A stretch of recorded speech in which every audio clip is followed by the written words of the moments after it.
عملت لكم فنجان قهوة. بصوا، في الحقيقة هو مش مجرد فنجان، هو حياتكم بالظبط. احيانا في ناس بتحب تشرب القهوة دي من غير سكر خالص، مر. فنيجي نقول الحياة دي فيها مرارة. شايفين مساوئ كتير، مساوئ مثلا مرارة الخذلان، مرارة مثلا فقدان حد. كل ده الانسان بيشوف. طيب السؤال هنا، هو انت هتفضل تشربها مرة ولا في غيرك بيحب يضيف لها شوية اضافات؟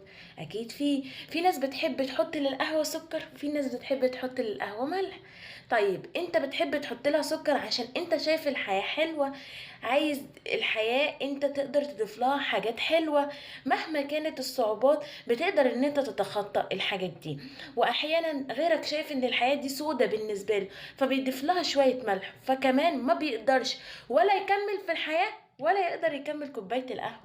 طبعا احنا عارفين ان القهوة دي مطحونة تمام من حبوب القهوة، فشايفين ان القهوة دي في ترسبات في قاع الكوباية.